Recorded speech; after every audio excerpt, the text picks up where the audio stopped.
लग्नघरी सगळ्यात पहिला तयार होणारा पदार्थ म्हणजे सांडगे वडे. पाहूया याची रेसिपी. खूप दिवसापासून चाललं होतं सांडगे बनवायचे, तर शेवटी आज सांडग्यांचा मुहूर्त निघाला आणि डाळी साफ करायला घेतल्या. तर मला 5 डाळी मिक्स करून सांडगे बनवायचे होते. एकदा बनवले की 1-2 वर्षाचं काम होऊन जातं, पण किमान मला हे 1 वर्ष पुरतील असे मी जवळजवळ 1-1.25 किलोच्या प्रमाणात डाळी घेतल्यात.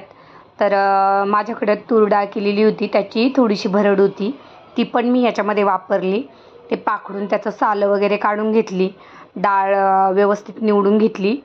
त्यानंतर आपण याच्यामध्ये घातली मठाची डाळ, तसेच 1 वाटी मठाची डाळ, 1 वाटी चण्याची डाळ, 1 वाटी मुगाची डाळ, अर्धी वाटी उडदाची डाळ आणि 1 वाटी तुरीची डाळ. अशा सर्व डाळी मी मिक्स केलेल्या आहे. तर मी चण्याची डाळ, उडदाची डाळ आणि मुगाची डाळ भिजत घालून घेतली. जवळजवळ 2-3 तास भिजवून घेतली व्यवस्थित. त्यानंतर ती मी मिक्सरलाच वाटली आणि मठाच्या डाळीची आणि तूर डाळीची जी भरड होती त्याचीही मी मिक्सरला पावडर करून घेतली जाडसर. तर आता मसाले पाहूया आपण काय काय घेतलेत. यासाठी मी घेतली आहे कस्तुरी मेथी, सुकवलेला कढीपत्ता, लसूण, लाल मिरची पावडर, जिरं आणि चवीपुरतं मीठ. आता मी जे डाळींचं वाटण केलं त्यामध्येच हे मसाले एकत्र करून घेतले. त्यामध्ये मी हे जिरं, लसूण, लाल मिरची आणि चवीपुरतं मीठ घालून छान परत असं वाटण करून घेतलं.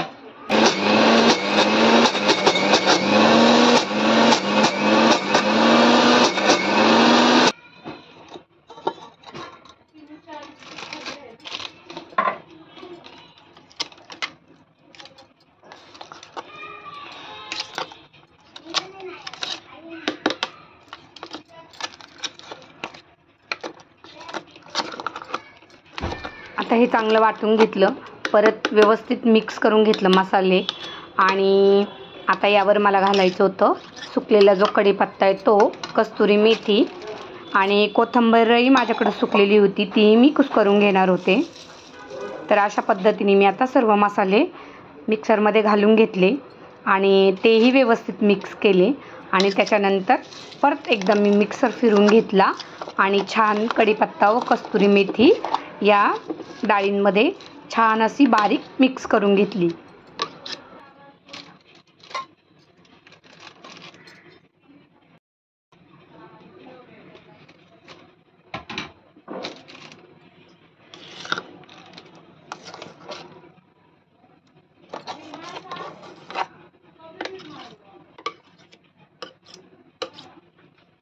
तर अशा प्रकारे ज्या भिजवलेल्या डाळी होत्या त्या तर छान बारीक झाल्या मसाला घालून.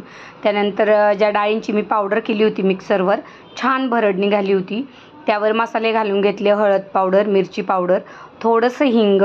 आणि आता हे जे वाटण केलेल्या डाळी होत्या त्या याच्यामध्ये मिक्स केल्या, म्हणजे आपल्याला पाण्याचं प्रमाणही एकदम बरोबर करता येईल. कारण मला फार पातळ पीठ नव्हतं करायचं, हे आपल्याला घट्टसर भिजवायचं होतं. म्हणून मग मी आधी मिक्सरमधलं सर्व वाटण या पिठामध्ये मिक्स करून घेतलं आणि त्या बेताने मिक्सरमध्ये थोडंसं पाणी घालून धुवून असं पीठ छान भिजवून घेतलं. तर आता मला हवं तसं मी पीठ छान झालं होतं एकदम, आणि एकदम परफेक्ट झालं होतं. त्याला असं एकदम चांगली चिकनाई वगैरे आली होती. आणि आता याचे पाडायचे होते वडे. तर लहानपणापासून सवय आहे वडे पाडण्याची, त्याच्यामुळे मला ते एकदम बारीक आणि असे जवळ चिटकून मी ते पाडते. मला जेवण बनवण्याची आवड लहानपणापासूनच होती आणि त्यात आई आणि एक चुलती होती आईची. तर त्या मलाच उन्हाळी काम कटाक्षाने शिकवायच्या, पापड बनवायला, अगदी पाटावर वळलेल्या शेवया आणि असे वडे, हे तर सगळं त्यांची शिकवण आहे. त्यामुळं ही कामं आम्हाला लहानपणापासूनच येतात. आणि आता माझी मुलगी सिद्धी, तिलाही खूप असं जेवणाची आवड आहे, तर ती शिकते. तर मी तिच्यामध्ये माझं बालपण पाहते. मोठी मुलगी आता जॉबला आहे, तिला फारसा वेळ मिळत नाही या कामाला, पण मधून तीही ट्राय करते. शहरात जागा नसल्यामुळे घरामध्येच हे वडे मी ताट आणि परातीमध्ये तोडून घेतले आणि त्यानंतर हे असे खाली गाडीवर वगैरे ठेवून सुकून घ्यायचे होते मला. तर पाहूया आपण कसे बनवलेत वडे. त्यांना थोडासा हात आपला ओला करायचा, त्यानंतर असा गोळा घ्यायचा आणि असा त्याला आपल्या हातात मावेल असा छोटासाच गोळा घ्यायचा आणि असे एकदम छोटे छोटे तोडायचे, फार मोठे नाही तोडायचे. आणि असे त्याला चांगला छान आकार आला पाहिजे, नुसतेच गोल गोल नाही तोडायचे. तर आम्हाला लहानपणी आमची एक ताई आजी होती, तर तिने हे सगळं शिकवलं आहे. पापड, वडे, अगदी पाटावरच्या शेवयाही आम्ही घरी करायचो. त्यामुळं या गोष्टी सगळं लहानपणी शिकलो आहे आम्ही.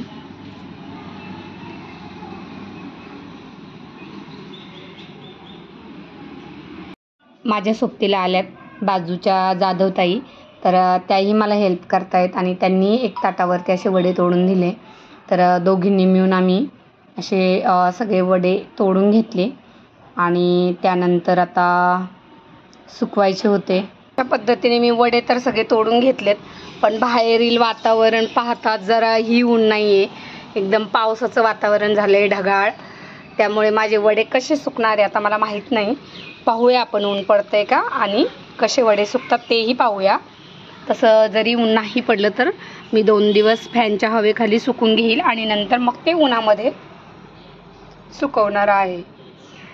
तर अशा प्रकारे 4 ताटांच्यावर मी सांडगे करून घेतले आणि 2 प्लेटमध्ये मी साबुदाण्याचं थोडेसे वडे पाडले होते. तर तीही मी रेसिपी तुम्हाला टाकेल.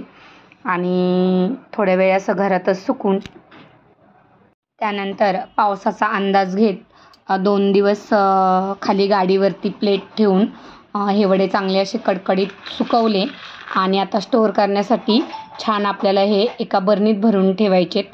तर वड्या कांद्याची रेसिपी मी आधीच अपलोड केलेली आहे, त्याची भाजी मी तुम्हाला दाखवली. खूप टेस्टी बनते ही अशी वड्या कांद्याची भाजी. त्यानंतर नैवेद्यासाठी वडे असे तळून घेतले जातात. कोणताही नैवेद्य असो किंवा आपले पित्र वगैरे असतात त्यावेळेसही या सांडग्यांचा नैवेद्य दाखवला जातो आणि तो अशा प्रकारे तयार करतात. नैवेद्यासाठी हे जे सांडगे आहेत याची भाजी न करता ते तळूनच वापरले जातात.